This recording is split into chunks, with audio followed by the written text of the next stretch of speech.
कोई आत्महत्या करना चाहे, तो इसमें क्या बुराई है? किसी ने पूछा है।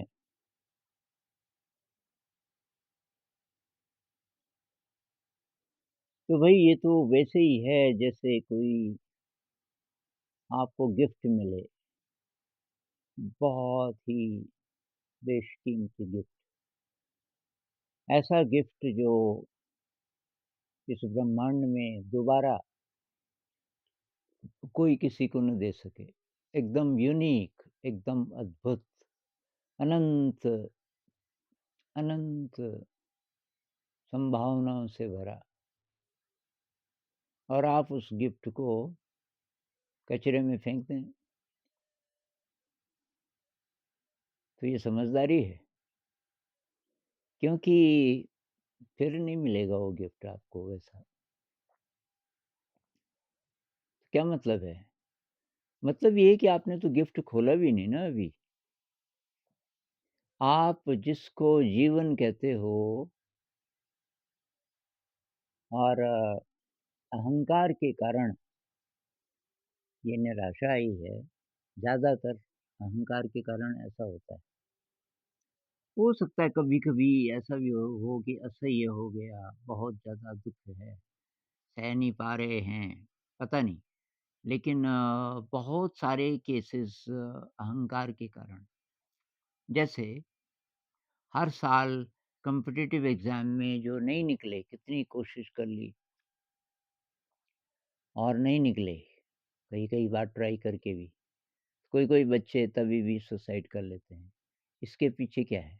अहंकार, कि मुझे निकलना ही चाहिए था और फिर तो मेरी ज़िंदगी कुछ नहीं। भई क्यों नहीं है कुछ नहीं?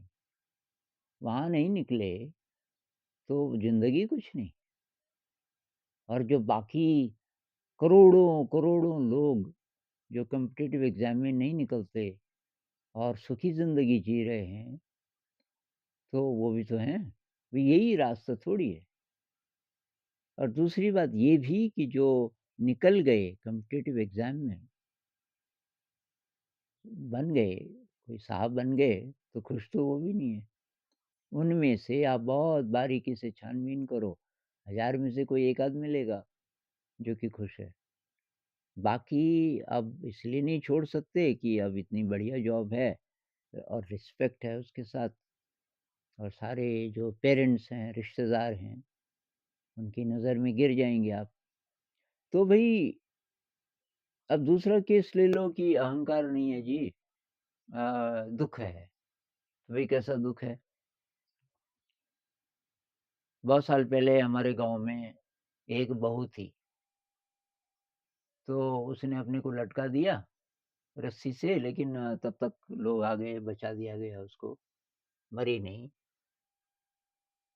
और कोई ख़ास कुछ नहीं था, सास से लड़ाई होती होगी, अब उसको आपने बहुत बड़ा दुःख मान लिया और हो सकता है ज़्यादा गलती उसी की हो फिर भी, बहू की, अपनी गलती थोड़ी मानते हैं ना हम।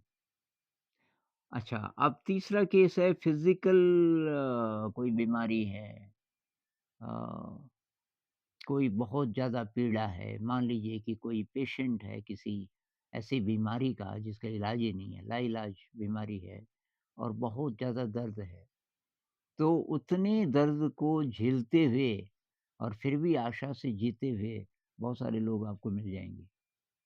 उनमें से तब आप हैं कि आप नहीं जी पा रहे, आप सहन नहीं कर पा रहे और आप सोच रहे हैं कि और कुछ नहीं है।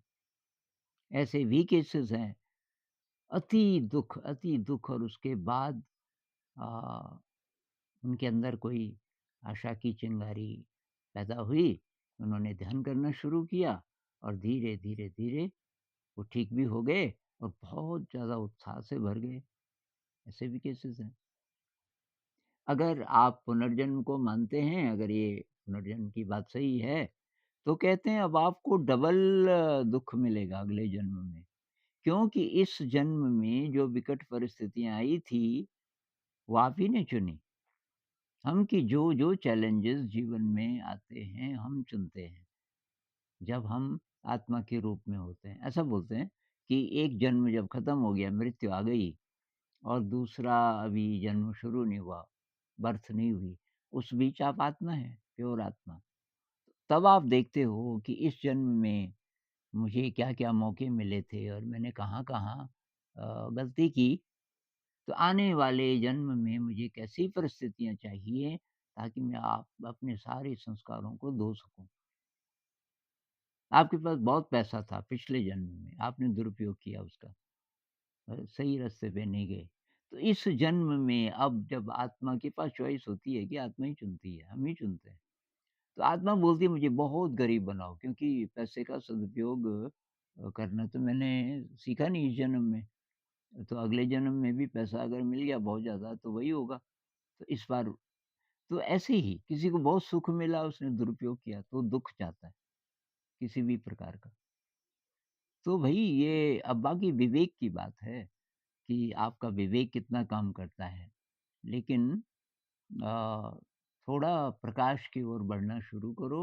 आप चाहे किसी भी हालत में हो, आप बहुत खुशहाल ज़िंदगी जी सकते हो। आपका सारा दुःख दूर हो सकता है। सिर्फ़ आपको आगे आगे बढ़ना होगा और आगे बढ़ने की सारी शक्ति आपके अंदर है। तो थोड़ा इस पे विचार करना।